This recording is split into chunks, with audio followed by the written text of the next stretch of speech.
Hi అండి. నమస్తే. Welcome to అమ్మాయి లోకం. అందరూ ఎలా ఉన్నారు? నేనైతే చాలా బాగున్నాను. మీరందరూ కూడా బాగుండాలని మనస్ఫూర్తిగా కోరుకుంటున్నాను. ఇవాళ మన రెసిపీ వచ్చేసి సమయానికి టిఫిన్ పిండి ఏమీ లేనప్పుడు అస్సలు కంగారు పడకుండా ఇలా ట్రై చేసి చూడండి. చాలా సింపుల్‌గా అయిపోతుంది. 10 నిమిషాల్లో అలానే చాలా టేస్టీగా ఉంటుందనమాట. ఇప్పుడు మిక్సీ జార్‌లో వచ్చి అరకప్ బొంబాయి రవ్వ తీసుకుందాము. అరకప్ వచ్చి గోధుమ రవ్వ అండి. మీరు కావాలంటే అచ్చగా బొంబాయి రవ్వ కూడా తీసుకోవచ్చు ఒక కప్పు. దీంట్లో వచ్చి ఒక కప్ వచ్చేసి చిక్కటి మజ్జిగ వేసుకుందాము. తర్వాత ఒక టేబుల్ స్పూన్ నూనె వేసుకుందామండి.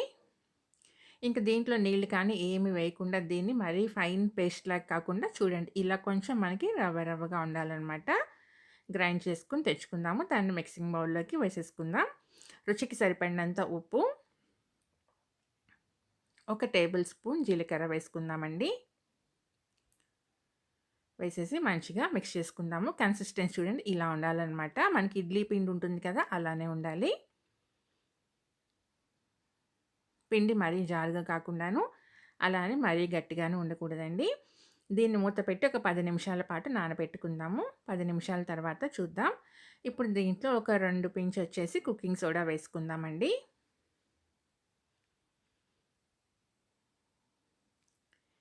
ఈ పిండినొచ్చేసి ఇప్పుడు మనం చిన్న చిన్న గిన్నెలు తీసుకున్నామనమాట.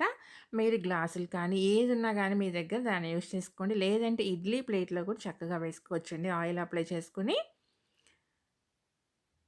దీనికి మనం ఇప్పుడు ఆయిలొచ్చేసి చక్కగా లోపలంతా మనం స్ప్రెడ్ చేసుకుందాము. చేసుకున్నాక మనం రెడీ చేసి పెట్టుకున్న పిండిని మరీ పైదాకా వేయకుండా గిన్నెలో కొంచెం గ్యాప్ ఇచ్చి పిండి వేసుకుందాము. ఒకసారి మంచిగా కలిపేసేసుకొని అన్నిట్లోనూ వేసుకుందామండి.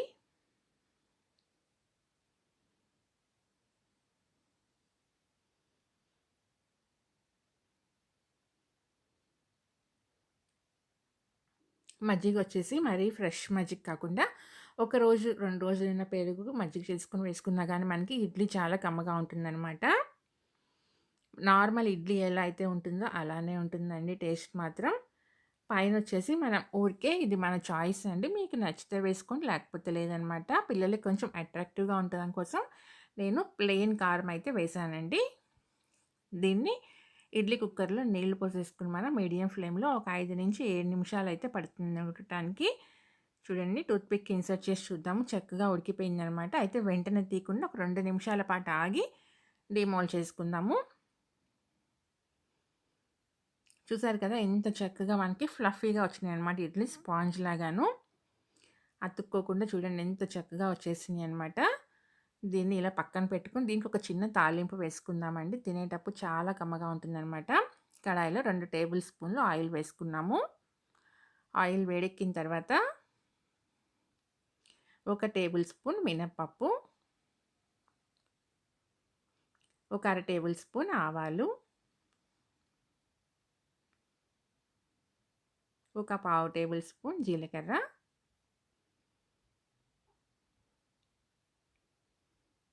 ఇవన్నీ మనకి మంచిగా ఫ్రై అయిపోయిన తర్వాత ఒక టేబుల్ స్పూన్ తెల్ల నువ్వులు వేసుకుందామండి. నువ్వులు ఫ్రై అయిన తర్వాత మనకి తినేటప్పుడు చాలా కరకరలాడుతా బావుంటుందనమాట టేస్ట్. ఒక చిటికెంత పసుపు వేసుకుందాము. కొంచెం కరివేపాకు. ఇప్పుడొచ్చేసి మనం తయారు చేసి పెట్టుకున్న ఇడ్లీనొచ్చేసి దీంట్లో మనం ఆయిల్‌లో పెట్టేసుకుందామండి. పెట్టుకొని ఫ్రై చేసుకుందామనమాట. మరీ మనకి ఫ్రై అవ్వకూడదండి. జస్ట్ ఇది తాలింపంతా మనకి దీనికి పడితే సరిపోతుందనమాట. ఒక మంచి ఫ్లేవర్ అయితే వస్తుంది మనకి. చూడండి ఇలా వెంటనే మనం తిప్పేసుకోవాలి. కలర్ కూడా మారకూడదండి. చాలా ఈజీగా, చాలా క్విక్‌గా అయిపోతుందనమాట. ఎలాంటి టిఫిన్ పిండితో పని లేకుండా, కంగారు పడకుండా ఏమీ లేదు అని ఇలా ట్రై చేసి చూడండి. చాలా టేస్టీగా ఉంటుంది. అంతేనండి రెడీ అయిపోయిందనమాట. తీసి మనం సర్వ్ చేసుకుందాము. పైనొచ్చేసి ఫైనల్‌గా కొత్తిమీర సన్నగా తరిగిన కొత్తిమీర వేసుకున్నామంటే రెడీ అయిపోతుందనమాట. దీన్ని పల్లీ చట్నీతో కానీ, టొమాటో చట్నీతో కానీ మీకు నచ్చిన చట్నీతో సర్వ్ చేసుకోండి. టేస్ట్ మాత్రం మామూలు ఇడ్లీ ఎలా అయితే ఉంటుందో అలానే ఉంటుందండి. టేస్ట్ మాత్రం చాలా బావుంది. తప్పకుండా ట్రై చేయండి. మీకు ఎలా వచ్చిందో కూడా నాకు తప్పనిసరిగా కామెంట్ చేయండి. వీడియో నచ్చినట్లయితే తప్పకుండా సబ్స్క్రైబ్ చేసుకొని ఒక లైక్ ఇచ్చేయండి. మీ ఫ్రెండ్స్‌కి, ఫ్యామిలీ మెంబర్స్‌కి షేర్ చేయండి. Thank you for watching.